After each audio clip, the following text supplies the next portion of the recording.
میرا پیارا نبی کتنا پیارا نبی، ساری دنیا کا ہے وہ دلارا نبی۔ اعوذ باللہ من الشیطان الرجیم، بسم اللہ الرحمن الرحیم۔ قد جاءکم من اللہ نور وکتاب مبین۔ سبحان اللہ سبحان اللہ۔ صدق اللہ العظیم وصدق رسولہ النبی الامین الکریم، ونحن على ذلك لمن الشاہدین والشاکرین، والحمد للہ رب العالمین۔ بلغ العلا بکمالہ، کشف الدجا بجمالہ، حسنت جمیع خصالہ، صلوا علیہ وآلہ واصحابہ وسلموا تسلیما۔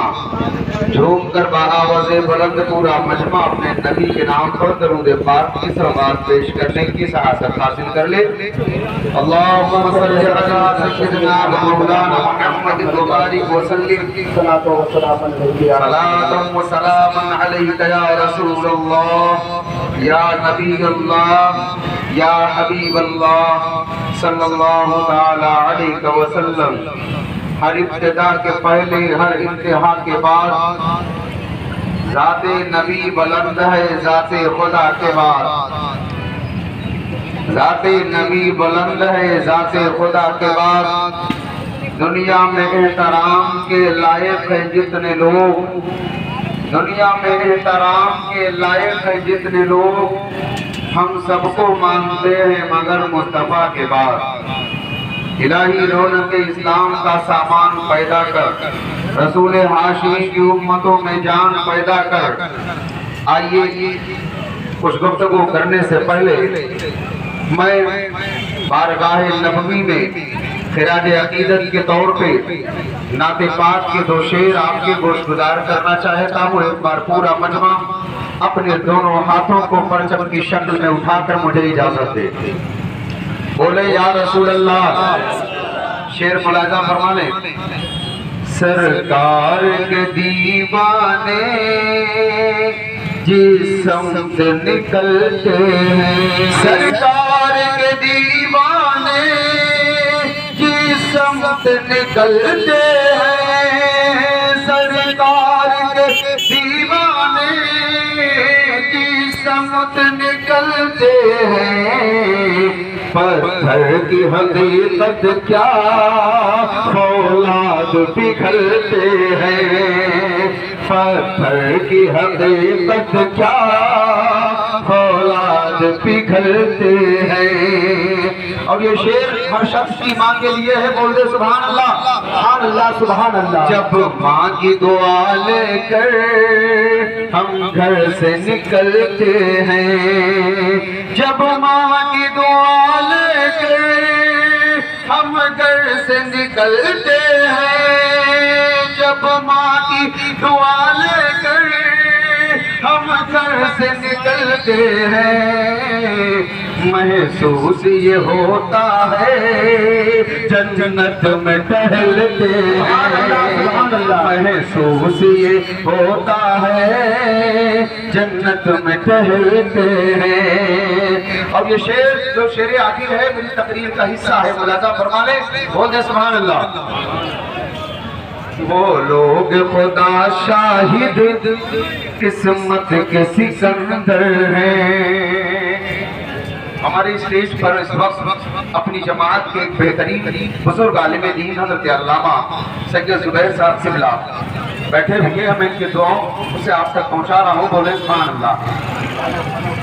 وہ لوگ خدا شاہد قسمت کے سکندر ہیں، جو سرور عالم کا میلاد مناتے ہیں، وہ لوگ خدا شاہد قسمت کے سکندر ہیں، جو سرور عالم کا میلاد مناتے ہیں۔ درود پاک پڑھیں مرتبہ۔ محمد صلی اللہ علیہ وسلم، نحن عباد محمد صلی اللہ علیہ وسلم۔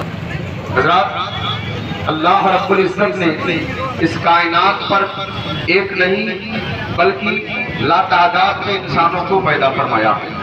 حضرت آدم سے لے کے اب تک انسان آئے دن پیدا ہوتا رہتا ہے اور آئے دن انسانوں کی موت بھی ہوتی رہتی ہے، لیکن اللہ رب العزت نے ان انسانوں میں جن کو خاص مراتب عطا فرمائے ہیں وہ بہت ہی بلند و بالا نصیبے والے ہیں۔ بالخصوص حضرات انبیاء کرام کی ذات کو لے لیجئے، حضرت آدم علیہ السلام کو اللہ رب العزت نے دنیا کا سب سے پہلا انسان بنایا ہے، حضرت حوا کو دنیا کی سب سے پہلی عورت بنایا ہے، اور اس کے بعد انبیاء کرام کی لمبی فہرست ہے جس کو اللہ رب العزت نے ہر قوم کی رشد و ہدایت کے لیے بنایا ہے۔ حضرت آدم ہو یا حضرت نوح ہو، حضرت شیس ہو یا حضرت زکریا ہو یا حضرت لوط و داؤد ہو یا حضرت سلیمان کی ذات ہو یا حضرت یوسف کی ذات ہو یا حضرت ابراہیم خلیل اللہ کی ذات ہو یا حضرت اسماعیل ذبیح اللہ کی ذات ہو یا حضرت موسیٰ کلیم اللہ کی ذات ہو یا حضرت عیسیٰ روح اللہ کی ذات ہو یا تمام انبیاء کرام کی ذات ہو، آپ تاریخیں اٹھا کر پڑھ لیجئے، چاہے زمانہ آدم کا رہا ہو، چاہے حضرت زمانہ جو ہے حضرت نوح کا رہا ہو، چاہے زمانہ شیس کا رہا ہو، چاہے زمانہ لوط کا رہا ہو، چاہے زمانہ ہود کا رہا ہو، چاہے زمانہ سلیمان کا رہا ہو، چاہے زمانہ ابراہیم کا رہا ہو، چاہے زمانہ اسماعیل کا رہا ہو، چاہے زمانہ موسیٰ کا رہا ہو، چاہے زمانہ یوسف کا رہا ہو، چاہے زمانہ یعقوب کا رہا ہو، چاہے زمانہ زکریا کا رہا ہو، کوئی ایسا زمانہ نہیں ہے، کوئی ایسا دور نہیں ہے جس دور میں میرے نبی کا پرچار نہ ہو رہا ہو، جس دور میں میرے نبی کے نبوت کے علماء کی بشارتیں نہیں دی جا رہی ہو۔ حضرت آدم نے اپنے صاحبزادوں سے نبی کی بشارت دی ہے، حضرت نوح کو اپنے نبی کے آنے کی بشارت دی ہے، حضرت شیس کو نبی کی بشارت ہوئی ہے، اور موسیٰ کلیم اللہ نے بھی بشارت عطا فرمائی ہے، اور حضرت عیسیٰ روح اللہ نے بھی نبی کے آنے کی بشارت دی ہے۔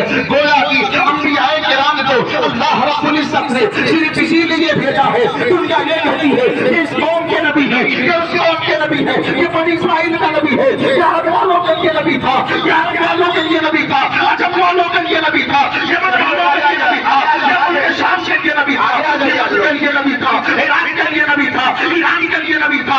جی ہاں، جو جس ملک کے لیے بنایا گیا تھا وہ اسی ملک کا ہو کے رہ گیا ہے، ایران میں جو پیدا ہوا تھا وہ ایران کا ہو کے رہ گیا ہے، جو توران میں پیدا ہوا ہے وہ وہی کا ہو کے رہ گیا ہے، جو یمن میں بھیجا گیا ہے وہ یمن والوں کے لیے نبی ہے۔ لیکن جب اللہ رب العزت نے اپنے محبوب کو بھیجا ہے تو فرما دیا ہے وَمَا أَرْسَلْنَاكَ إِلَّا رَحْمَةً لِلْعَالَمِينَ، اے محبوب ہم نے آپ کو سارے جہان کے لیے رحمت بنا کر بھیجا ہے۔ اے مصطفیٰ، آپ کو بھیجے جا رہے ہیں عرب کی سرزمین پر، لیکن آپ کی نبوت صرف عرب میں نہیں رہے گی، آپ کی نبوت صرف عراق میں نہیں رہے گی، آپ کی نبوت صرف عرب ممالک میں نہیں رہے گی۔ اے مصطفیٰ، آپ کے ساتھ ایک نور چمکے گا، اس نور کے جگت میں دنیا کائنات کا ذرہ چمک جائے گا۔ مصطفیٰ نور ہے، اور نور میں جتنی روشنی ہوتی ہے، جتنی چیزیں چمکتی ہے، میرے مصطفیٰ ان ساری چیزوں کے لیے نبی۔ نور کا معنی ہوتا ہے روشنی، نور خود چمکدار ہوتا ہے، اور اس کا ایک ضابطہ یہ ہوتا ہے کہ وہ خود چمکتا ہے، اس کے احاطے میں جتنی چیزیں آ جاتی ہیں سب روشن ہو جاتی ہیں۔ تو نہ تو رب کے ربوبیت ہے، توجہ چاہتا ہوں علماء کرام کے جملے پہ، نہ تو رب کی ربوبیت ہے، کائنات کا کوئی ذرہ خارج و باہر ہے، اسی طرح جس طرح میرے رب کی ربوبیت ہے، کائنات کا کوئی ذرہ خالی نہیں ہے، میرے مصطفیٰ کی صفائی سے کوئی ذرہ خالی نہیں ہے۔ جہاں جہاں میرے رب کی ربوبیت ہے وہاں وہاں مصطفیٰ اللہ نے مطلقاً فرمایا الحمدللہ للہ رب العالمین، للہ رب العالمین۔ تو اللہ نے دوسری جگہ فرما دیا ہے وما ارسلناک الا رحمۃ للعالمین میں، رب العالمین میں اللہ رب العزت نے وہ رشتہ چھوڑ دیا ہے کہ اگر آپ ہندوستان میں بیٹھ کر اس رشتے کو کمزور کرنا چاہیں تو قرآن آپ کا گربان پکڑ لے گا، حدیث مصطفیٰ آپ کی گرفتاری کا وقت جاری کر دے گی، علماء کا گرفت آپ پر ہوگا اور یہ جواب ملتا ہوا نظر آئے گا۔ اے نادانوں تمہیں معلوم نہیں ہے، تم جس نبی کو 40 سال کے بعد نبی مانتے ہو، اس نبی کو تم غیب کا نبی نہیں مانتے ہو، اس نبی کو تم صاحب اختیار نہیں مانتا ہے، اس نبی کو صاحب معجزہ نہیں مانتا ہے، اس نبی کی تائید ہم نہیں کر رہے ہیں۔ یہ میرے گھر کی بات نہیں ہے، یہ میرے باپ دادا کی بات نہیں ہے، یہ رسول پاک کی بات ہے، یہ خدا نے فرما دیا ہے۔ اے قول نبی کے قول خدا، فرمان نہ بدلا جائے گا، بدلے گا زمانہ مگر قرآن نہ بدلا۔ نعرہ تکبیر، نعرہ رسالت،